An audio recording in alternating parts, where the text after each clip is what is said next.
Hi friends, welcome back to our channel all in one Dolly. Like చేయండి, share చేయండి, subscribe చేయండి. పక్కన ఉన్న బెల్ ఐకాన్ క్లిక్ చేసి ఆల్ క్లిక్ చేస్తే నా ఫర్దర్ నోటిఫికేషన్స్ అన్నీ మీకు వచ్చేస్తాయి. థంబ్నెయిల్ చూడగానే అర్థమైపోయింది కదా. ఈరోజు మన రెసిపీ వచ్చేసి శ్రావణ మాసం మరియు వరలక్ష్మి వ్రతం స్పెషల్ ప్రసాదం రెసిపీ. చాలా అంటే చాలా టేస్టీగా ఉండేటువంటి గోధుమ రవ్వ హల్వా బెల్లంతో చాలా బాగుంటుంది. వీడియోని ఖచ్చితంగా లైక్ చేయండి ఫ్రెండ్స్, షేర్ కూడా చేయండి. ఇది వచ్చేసి మన ఫేస్బుక్ పేజ్ ఫ్రెండ్స్, లింక్ డిస్క్రిప్షన్లో ఉంది, చూసి ఫాలో అయిపోండి. అవుట్పుట్ చూసారు కదా ఎంత బాగా వచ్చిందో. చాలా టేస్టీగా ఉంటుంది, చాలా హెల్తీగా ఉంటుంది. అదేవిధంగా ఇది వచ్చేసి మన ఇన్స్టాగ్రామ్ పేజ్ ఫ్రెండ్స్, లింక్ డిస్క్రిప్షన్లో ఉంది, చూసి ఫాలో అయిపోండి. ఇంకెందుకు ఆలస్యం, మనం వీడియో స్టార్ట్ చేసేద్దాము. ముందుగా స్టవ్ ఆన్ చేసుకోవాలి. స్టవ్ ఆన్ చేసుకుని ప్యాన్ పెట్టుకుని దాంట్లోకి మనం కొంచెం నెయ్యి అనేది యాడ్ చేసుకోవాలి. నెయ్యి వేసుకుంటే ఈ స్వీట్ చాలా అంటే చాలా టేస్టీగా వస్తుంది. నెయ్యి మనకి హెల్త్కి కూడా చాలా మంచిది కదా. ఇప్పుడు వచ్చేసి నెయ్యి అనేది మనం యాడ్ చేసుకున్నాము. ఖచ్చితంగా వీడియోని లైక్ చేయండి ఫ్రెండ్స్. ఇప్పుడు వచ్చేసి నెయ్యి కూడా మనం యాడ్ చేసుకున్న తర్వాత అది బాగా మెల్ట్ అయిపోవాలి. బాగా మెల్ట్ అయిపోతే నెక్స్ట్ మనం ఇంగ్రీడియంట్స్ అనేవి యాడ్ చేసుకుందాము. ఇప్పుడు ఛానల్ కొత్తగా చూస్తున్న వాళ్ళు సబ్స్క్రైబ్ చేయండి. ఆల్రెడీ సబ్స్క్రైబ్ చేసుకున్న వాళ్ళందరికీ థ్యాంక్ యూ సో మచ్ అండి. ఇప్పుడు మనకి ఇక్కడ నెయ్యి అనేది బాగా హీట్ అయిపోయింది. ఇందులోకి మనం జీడిపప్పు అనేది యాడ్ చేసుకోవాలి. జీడిపప్పు యాడ్ చేసుకుని బాగా ఫ్రై చేసుకోవాలి. ఇంకా మన ఛానల్లో వచ్చేసి శ్రావణ మాసంకి సంబంధించినటువంటి స్పెషల్ ప్రసాదం రెసిపీస్ ఉన్నాయి. అవి కూడా మీరు ప్లేలిస్ట్ ఓపెన్ చేసి చూడండి.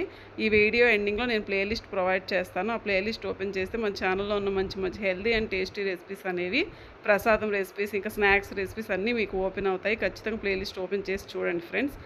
మనకి నేతిలో వేసినటువంటి జీడిపప్పు అనేది బాగా ఫ్రై అయిపోయింది. వీటిని తీసి పక్కన పెట్టేసుకోండి ప్లేట్లో. నెక్స్ట్ వచ్చేసి మనం ఇక్కడ 1 కప్పు గోధుమ రవ్వ అనేది తీసుకోవాలి. గోధుమ రవ్వ కూడా మన హెల్త్కి చాలా మంచిది. ఇప్పుడు వచ్చేసి నేను మీకు పక్కా కొలతలతో చెప్తాను, ఆ విధంగా మీరు ట్రై చేయండి. వీడియో మాత్రం ఎక్కడ స్కిప్ చేయకుండా చూడండి.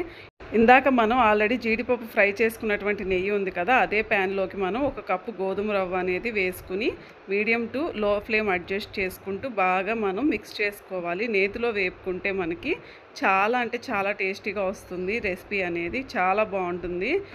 ఇంకా మన ఛానల్లో వచ్చేసి శ్రావణ మాసానికి సంబంధించినటువంటి స్పెషల్ ప్రసాదం రెసిపీస్ ఉన్నాయి. అంటే స్వీట్ పొంగల్ బెల్లంతో ఎలా తయారు చేసుకోవాలి, అదేవిధంగా వచ్చేసి పాల తాలికల రెసిపీ బెల్లంతో చాలా ఈజీ ట్రిక్ ఉంటుంది. అది కూడా మీరు ఓపెన్ చేసి చూడండి.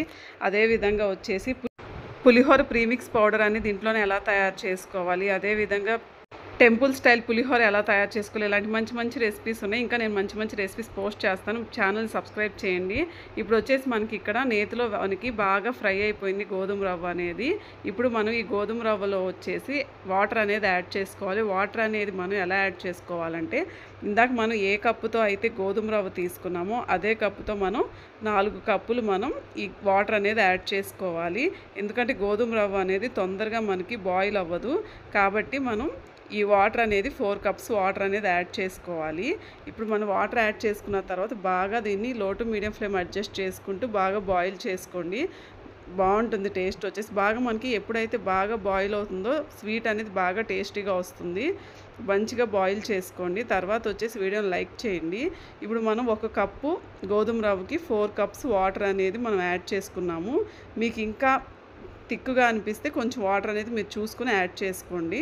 ఇప్పుడు వచ్చేసి మనం దీన్ని బాగా మిక్స్ చేసుకోవాలి. మిక్స్ చేసుకుంటేనే మనకి అది లంప్స్ అనేవి ఫామ్ అవ్వకుండా మనకి నీట్గా అనేది వస్తుంది. ఇప్పుడు వచ్చేసి నెక్స్ట్ వచ్చేసి మన ఛానల్లో ఇంకా మంచి మంచి రెసిపీస్ ఉన్నాయంటే సోప్స్ ఇంట్లోనే ఎలా తయారు చేసుకోవాలి లాంటివన్నీ ఉన్నాయి, చూడండి ఒకసారి. తర్వాత వచ్చేసి మనం బెల్లం అనేది యాడ్ చేసుకుంటున్నాం. బెల్లంని పౌడర్ చేసుకుని యాడ్ చేసుకుంటే మనకి ఈజీగా మెల్ట్ అయిపోతుంది. మీరు బెల్లం ప్లేస్లో కావాలంటే షుగర్ అయినా యాడ్ చేసుకోవచ్చు. మీరు మాత్రం బెల్లంని ఇలా పౌడర్ చేసుకుని యాడ్ చేసేసుకొని తొందరగా అయిపోతుంది మనకి. ఇప్పుడు వచ్చేసి మనం 1 కప్పు బెల్లం అనేది యాడ్ చేసుకున్నాం. అంటే 1 కప్పు గోధుమ రవ్వకి 1 కప్పు బెల్లం, అదేవిధంగా 4 కప్స్ వాటర్ అనేది మనం ఇప్పటి వరకు యాడ్ చేసుకున్నాము. ఇక మీరు స్వీట్నెస్ అనేది మీ టేస్ట్కి తగ్గట్టుగా మీరు అడ్జస్ట్ చేసుకోండి. ఇప్పుడు వచ్చేసి ఇంకా మన ఛానల్లో వచ్చేసి ఇంట్లోనే మనం సోప్స్ ఎలా తయారు చేసుకోవాలి, ఇంట్లోనే ఆర్గానిక్గా బెల్లం ఎలా తయారు చేసుకోవాలి, ఇంకా హోమ్ మేడ్ రెసిపీస్ చాలా ఉన్నాయి. కోకోనట్ ఆయిల్ ఎలా తయారు చేసుకోవాలి, కుంకుమ ఎలా తయారు చేసుకోవాలి, హోమ్ మేడ్ బొట్టు ఎలా తయారు చేసుకోవాలి, ఇలాంటి మంచి మంచి వీడియోస్ ఉన్నాయి. ఖచ్చితంగా మీరు ప్లేలిస్ట్ అనేది ఓపెన్ చేయండి. ప్లేలిస్ట్ ఓపెన్ చేస్తే మీకు మన ఛానల్లో ఉన్న అన్ని వీడియోస్, అన్ని రెసిపీస్ మీకు ఓపెన్ అవుతాయి. ఈ వీడియో ఎండింగ్లో నేను ప్లేలిస్ట్ ఇస్తాను, ఖచ్చితంగా మీరు ఓపెన్ చేసి చూడండి. ఇప్పుడు మనకి బెల్లం అనేది బాగా మెల్ట్ అయిపోయింది. మెల్ట్ అయిపోయిన తర్వాత మనం ఇక్కడ 1 స్పూన్ మళ్ళీ నెయ్యి అనేది యాడ్ చేసుకోవాలి. నెయ్యి యాడ్ చేసుకున్న తర్వాత మీకు నచ్చితే యాలకుల పొడి అనేది యాడ్ చేసుకోండి, లేదంటే స్కిప్ చేసుకోవచ్చు, మీ ఇష్టం అనేది. ఇప్పుడు వచ్చేసి మనం బాగా మెల్ట్ అయిపోవాలి ఈ నెయ్యి అనేది. ఎప్పుడైనా సరే స్వీట్స్లోకి నెయ్యి వేస్తే దాని టేస్టే చాలా బాగుంటుంది, చాలా టేస్టీగా వస్తాయి మనకి. ఇప్పుడు వచ్చేసి మనం ఇంకా మన ఛానల్లో కొబ్బరి పాలతోటి హల్వా ఎలా తయారు చేసుకోవాలి, చాలా వెరైటీగా సింపుల్గా ఉంటాయి. ఫుడ్ కలర్స్ వాడకుండా కలర్ఫుల్ చపాతీస్, పూరీస్ ఇలాగ మొత్తం మనం తయారు చేసుకోవచ్చు. చాలా హెల్దీ రెసిపీస్ ఉంటాయి, బాగుంటాయి. ఛానల్ సబ్స్క్రైబ్ చేయండి, వీడియోని కూడా లైక్ చేయండి మీరు. ఇప్పుడు వచ్చేసి ఇక్కడ మనకేంటంటే ఇప్పుడు మొత్తం వేసిన తర్వాత నెయ్యి కూడా వేసిన తర్వాత మంచి స్మెల్ వస్తుంది, బాగుంటుంది టేస్ట్ వచ్చేసి. ఇంకా ఇందాక మనం ఆల్రెడీ ఫ్రై చేసి పెట్టుకున్నటువంటి డ్రై ఫ్రూట్స్ ఉన్నాయి కదా, కాజు, వీటిని ఇందులోనే మనం యాడ్ చేసుకోవాలి. చాలా బాగుంటుంది, ఇందులో యాడ్ చేసుకుంటే చాలా టేస్టీగా వస్తుంది మనకి రెసిపీ అనేది. ఇంకా మన ఛానల్లో శ్రావణ మాసం అసలు ఎప్పటి నుండి మొదలవుతుంది, వరలక్ష్మి వ్రతం ఎప్పుడు, ఎన్ని శ్రావణ మంగళవారాలు వచ్చాయి, ఎన్ని శ్రావణ శుక్రవారాలు వచ్చాయి, ఇలాగా ఒక వీడియో ఉంది. ఖచ్చితంగా దాని లింక్ నేను డిస్క్రిప్షన్లో ఇస్తాను, ఒకసారి చెక్ చేయండి. చాలా డీటెయిల్డ్గా యూస్ఫుల్గా ఉంటుంది, ఫుల్ ఇన్ఫర్మేటివ్ వీడియో అది కూడా. మీరు ఖచ్చితంగా ఈ వీడియోని లైక్ చేసి షేర్ చేయండి, సబ్స్క్రైబ్ కూడా చేసుకోండి. ఇప్పుడు మనకి ఇందులో ఇలాగా వేసుకున్న తర్వాత డ్రై ఫ్రూట్స్ కూడా మనం స్టవ్ ఆఫ్ చేసేయండి. స్టవ్ ఆఫ్ చేసేసి ఒక ప్లేట్ తీసుకుని బౌల్లో సర్వ్ చేసుకుంటే ఎంతో టేస్టీగా ఉండేటువంటి గోధుమ రవ్వ హల్వా అనేది మనకు తయారైపోతుంది. ఇది మనకి నైవేద్యంగా కూడా యూజ్ అవుతుంది. ఇంకెందుకు ఆలస్యం, వీడియోని లైక్ చేయండి, షేర్ చేయండి. All in one doll YouTube channel subscribe చేయండి. మళ్ళీ ఇంకొక ఇంట్రెస్టింగ్ వీడియోతో మళ్ళీ కలుద్దాం. అంతవరకు బాయ్, థ్యాంక్స్ ఫర్ వాచింగ్.